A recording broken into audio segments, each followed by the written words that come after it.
It's been nearly 13 years since refugees at a campsite in Burundi were targeted in a deadly attack. Armed militants stormed the Gatumba refugee camp on the night of August 13th, 2004.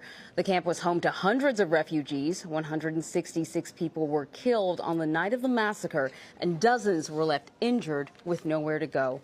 One of the survivors of that attack was a young woman named Sandra Uwiringiyimana. She shares her story in a new memoir called How Dare the Sun Rise? Memoirs of a War Child. And she co-authored the book with journalist Abigail Pesta. And both of the ladies are here with me now. I said this to you earlier. This should be required reading for every teenager in this country and beyond. The book is really good. It's really inspirational. And you start the book with this massacre. That's how you sort of introduce yourself. It's a nightmare. It's a nightmare experience. Why did you start there? Because I realized that after the massacre, this was going to be a key part of who I am. I was going to live the rest of my life making sure that I share my story so that no one else ever has to go through this. And you go from that nightmare and then back in time. And you describe what sounds like an ideal childhood, a home that's open, there's people coming in and out, it's very welcoming, you have great parents, you love school and you excel in school. And then there's this quote that really struck me. I knew the sounds of war before I knew how to do a cartwheel. Yeah. But you still seem to have a great childhood. How did you normalize that? You're hearing the sounds of war in the background. I think for us, it was never like the world is ending. It was always, you know, there's good days and there's bad days, you know, and sometimes you went to bed with gunfire in the background, and other days you went home with a full house and laughter. And that's kind of what we were taught from a very young age. My parents made sure we understood that the world is not perfect and there are good and bad days, and you have to just take it all and still live your best life. Abigail, I can see you sort of shaking your head. I mean, you obviously now you know this story very intimately. Did you know much about her story before? Well, I first met Sandra when she was in high school, and she had done an art exhibit. She took photos of the survivors of the massacre who had made it to America, and they met on the anniversary of the massacre every year. And I just remember thinking when I first talked to her, oh my gosh, you know, this high school kid has been through so much, and here she is. She's plopped down in middle school in America, and she was just so wise and had such perspective. And I just thought, what was that like to come here after surviving what she had and then starting anew here and trying to figure out life in America? I was so impressed. Yeah, because the thing about you and your story is there's probably like 10 things that have happened that are unbelievable. And if just one of them happened to one person, it would make an unbelievable, amazing life story. How did you help her compile this, put it in order, figure out a way to tell that story?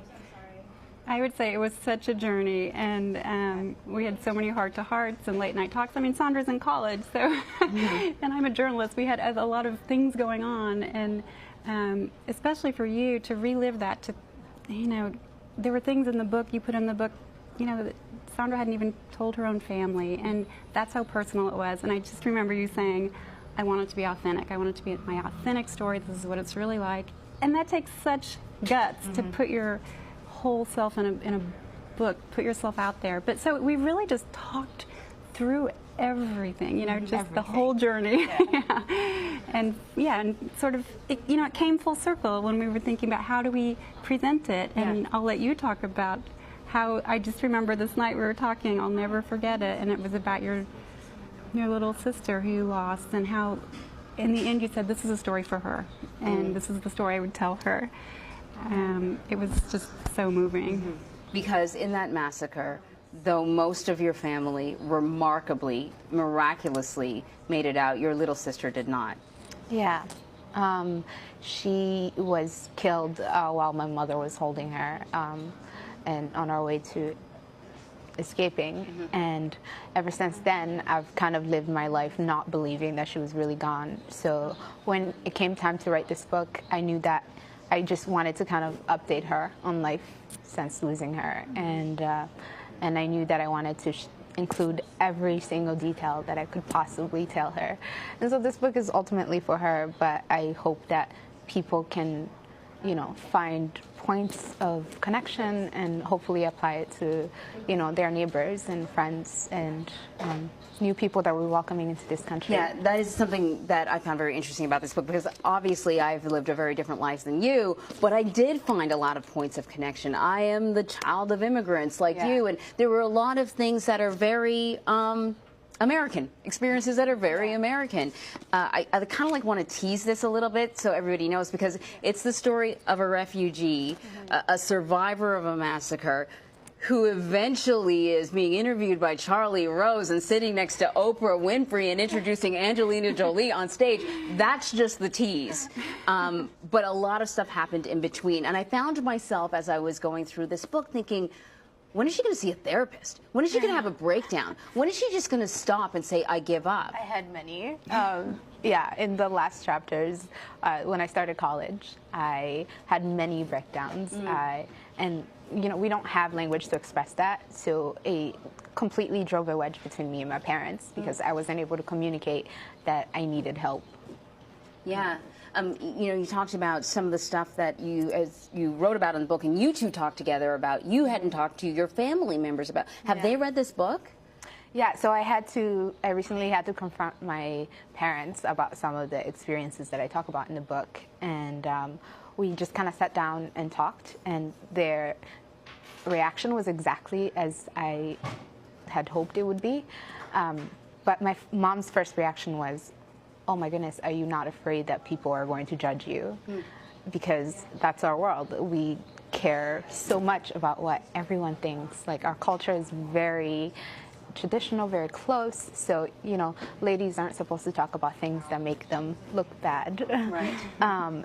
But ultimately, my parents were very supportive, and they just said, that's horrible, we wish we knew, and, you know, we support you, because they are my parents, and they love me more than they love the public. So of course, they're always going to love you. And your mother's reading your perspective on the massacre. From your point of view, you watched her run out of the tent. You watched her holding your little sister. Had she heard your perspective before this book? I think she'd heard, you know, like how I escaped, but she had never really heard about, you know, what I went through after the massacre. And I know that we were both experiencing it at the same time, but sometimes it felt like we were going through